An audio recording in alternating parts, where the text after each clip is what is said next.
But सब last time हमने discuss किया था कि हम नेक्स्ट वीडियो बनाएंगे स्वीडन वर्सेस स्विट्जरलैंड के हवाले से। तो आज हमें फिर बताएं स्विट्जरलैंड के हवाले से।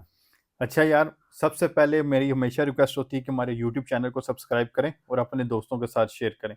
अच्छा, अब जा जाते हैं हम टॉपिक के, क्योंकि ये अब सीरीज ही निकल चली है। जो हमें नीचे इतने ज़्यादा मैसेज आते हैं कि हम मजबूर हो जाते हैं वीडियो बनाने के ऊपर। चलेंगे, हम आते हैं अपने टॉपिक के ऊपर, स्वीडन वर्सेस स्विट्जरलैंड। ये दोनों कंट्रीज बहुत अच्छे हैं।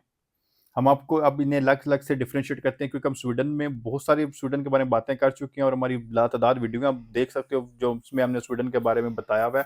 आगे भी हम बताएंगे, इस वीडियो में भी हम टच करेंगे। तो सबसे हम पहले टच करते हैं स्विट्जरलैंड को।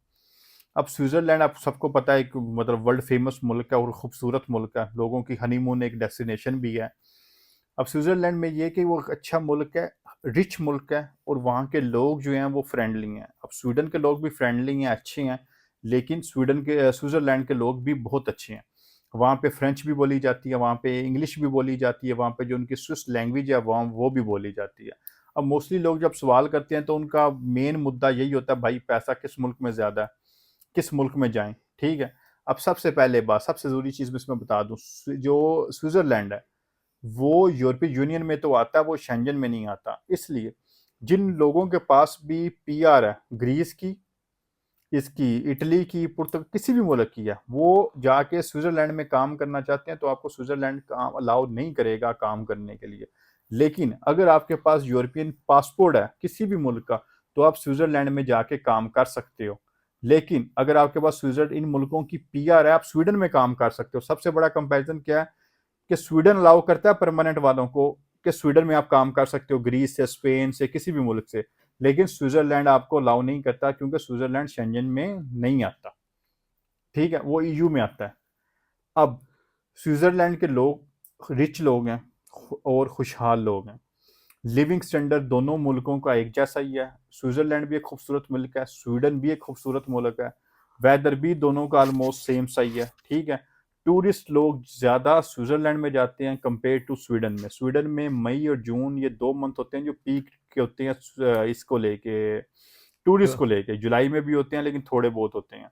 अब कह लो कि इन दिनों में स्वीडन में बिजनेस डेड हो जाता है। मई जून पीक होगा सीजन स्वीडन के अंदर, आगे जाके जुलाई के बाद स्वीडन में जो बिजनेस होंगे वो डेड हो जाएंगे। इवन कि अगर वो रेस्टोरेंट का बिजनेस है, वो टैक्सी का बिजनेस है, कोई भी ऐसे बिजनेस है जो लोगों पे मतलब डिपेंड कर रहे होते हैं, वैसे तो हर बिजनेस ही कर रहा होता है, तो वो डेड हो जाएंगे। लेकिन स्विट्जरलैंड में ये पीक सीजन होगा, उनका चलेगा, क्योंकि वहां पे टूरिस्ट अट्रैक्शन बहुत ज्यादा है स्विट्जरलैंड को लेके। वो कहते हैं ना, वो जन्नत है स्विट्जरलैंड। ठीक है। और जब भी किसी मुल्क में टूरिस्ट जाता है तो उसकी इकानमी को बूस्ट करता है, वहाँ पे जॉब क्रिएट करता है। ठीक है। उस मुल्क में पैसा लेके आता है। तो टूरिस्ट का होना एक बहुत बड़ी चीज़ है। लोग पैसा इन्वेस्ट करते हैं बहुत ज़्यादा कि हमारे मुल्क में किसी तरह टूरिस्ट आए, जैसे अब सऊदी अरेबिया कर रहा है। ठीक है। स्पेशली कुछ इंडस्ट्री उनकी डिपेंड ही टूरिस्ट पे कर रही होती है। डिपेंड ही टूरिस्ट पे कर रही होती है, क्योंकि जब ये स्विट्जरलैंड जैसे मुल्क है ना, इसमें ऐसे ऐसे खूबसूरत स्पॉट होते हैं जो वहाँ पे होटल बने होते हैं, जो 40 से इस वजह से होते हैं। ठीक है। कि टूरिस्ट आते हैं, टूरिस्ट वहाँ पे स्टे करते हैं, वहाँ पे खाते हैं, वो कह लो कि सीजनल होते हैं। स्वीडन में भी ऐसे स्पॉट हैं, लेकिन स्विट्जरलैंड में ऐसी ज़्यादा स्पॉट हैं जो सीजनल हैं, जो ओपन ही टूरिस्ट के टाइम पे होती हैं और बाद में वो बंद हो जाती हैं। लेकिन वो 6 माह में 8 माह जो उनका टूरिस्ट टाइम होता है, मतलब वो सीजन का टाइम होता है, वो उसमें पैसा ही इतना बना लेते हैं कि वो 2-3 माह क्लोज रह के भी वो अपना गुजारा कर लेते हैं। ठीक है। अच्छा, अब आपने बात की लिविंग स्टैंडर्ड दोनों का एक किस्म का एक सा है। लोग स्विट्जरलैंड के मैं कहूँगा ज़्यादा अच्छे हैं, खुशहाल हैं, या कह लो ओपन है, क्योंकि जहाँ वहाँ पे टूरिस्ट ज़्यादा आते हैं तो वो वेलकमिंग ज़्यादा है कंपेयर टू स्वीडन के। स्वीडन भी बहुत वेलकमिंग कंट्री था, लेकिन अब वो उतना बात वेलकमिंग स्वीडन के नहीं अंदर रहा। वो नहीं है। अब रेसिज्म ज़्यादा है। वो अलग बात है कि मुंह पे नहीं कहते, अपने अंदर रखते हैं, लेकिन वो उस तरह का नहीं है। अब आ जाती बात पैसे की। स्वीडन अगर और स्विट्जरलैंड को कंपेयर करें तो स्विट्जरलैंड के अंदर पैसा ज़्यादा है। आप वहाँ पे ज़्यादा पैसा कमा सकते हो डिपेंड टू स्वीडन। अब स्वीडन में बेनिफिट क्या है? स्वीडन में हेल्थ बेनिफिट है, सोशल बेनिफिट है, आपका बच्चों का इलाज टोटली फ्री है। अब बच्चा पैदा करते हो तो वो फ्री है। स्विट्जरलैंड में आपको इंश्योरेंस बाय करनी पड़ती है, आपको हर फैमिली मेंबर की इंश्योरेंस बाय करनी पड़ेगी। ये वो यहाँ पे एक अच्छा खासा खर्चा आप पे आएगा। ठीक है। कि आपको इंश्योरेंस बाय करनी पड़ेगी, आपको हेल्थ बेनिफिट उस तरह नहीं मिलेंगे। और जो नए आने वाला बंदा होता है जो स्विट्जरलैंड जाता है, उसको भी कोई खास इतने बेनिफिट शुरू में नहीं मिलते। उनके नेशनल के लिए तो उनके पास हैं, लेकिन नए आने बंदे वाले के लिए इतने खास नहीं है। ठीक है। और इन चीज़ों पे ये ना कहो कि हायर है मैं इंश्योरेंस ले लूंगा। इस चीज़ का आपने ख्याल रखना है कि इन चीज़ों पे बंदे का अच्छा खासा खर्चा आता है। हेल्थ फ्री होना, एजुकेशन फ्री होना, ये बहुत बड़ी चीज़ें होती हैं, ठीक है। अब ये चीज़ें आपने ज़हन में रखनी है कि वहाँ पे आपको इंश्योरेंस लेनी पड़ेगी हर फैमिली मेंबर की। रेंट वगैरह वहाँ पे थोड़े एक्सपेंसिव हैं क्योंकि वो टूरिस्ट प्लेस है, जहाँ भी मतलब ज़्यादा होते हैं तो वहाँ पे रेंट थोड़े बूस्ट कर जाते हैं।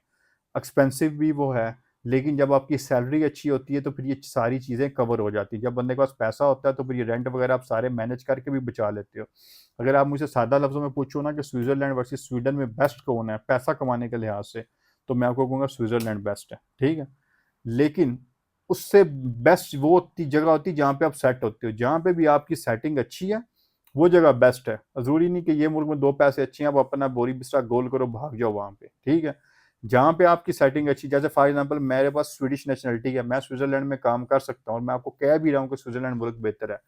अब क्योंकि मेरा सेटअप स्वीडन में अच्छा है, मेरे लिए अब ज़रूरी नहीं कि मैं बिस्सा गोल करूँ और 1000-1500 यूरो ज़्यादा लेने की खातिर मुल्क ही बदल जाऊँ और निकल जाऊँ। क्योंकि यहाँ पे मेरा सेटअप चाह रहा है, एक सुकूनदार ज़िंदगी है, तो मुझे यहीं रहना चाहिए। और बाकी भी जो लोग हैं, जाओ किसी भी मुल्क में, अगर आपका सेटअप अच्छा है, फिर मूव ना करो। मूव हमेशा किसी न किसी मकसद से करो। अगर आपने बिज़नेस डेवलप करना है, फिर जाओ। आपकी कंट्री के अंदर आप फैमिली बुलाना मुश्किल है, आप फैमिली बुलाना चाहते हो, किसी और मुल्क जाके, जैसे बहुत सारे लोग स्वीडन में आते हैं फैमिली बुलाने के लिए, तो आप फिर जाओ वहाँ मूव करो। फिर आपका सॉलिड रीज़न हो, ऐसे नहीं कि 200-300 यूरो ज़्यादा है तो आप मुल्क ही बदल जाओ, तो ये कोई अच्छी समझदार चीज़ नहीं होती, ठीक है। तो ये था थोड़ा बहुत कंपैरिजन स्विट्ज़रलैंड और स्वीडन को लेके। अगर आपके कोई भी स्पेसिफिक सवाल हैं इन दोनों कंट्रीज़ को लेके, तो आप कमेंट सेक्शन में हमसे पूछ सकते हो, हम आपको उसमें आपका जवाब दे सकते हैं आपको। ठीक हो गया बट ओके साहब, जी, थैंक यू अल्लाह वेरी हाफ़िज़। मच, अल्लाह अल्लाह हाफिज़। हाफ़िज़।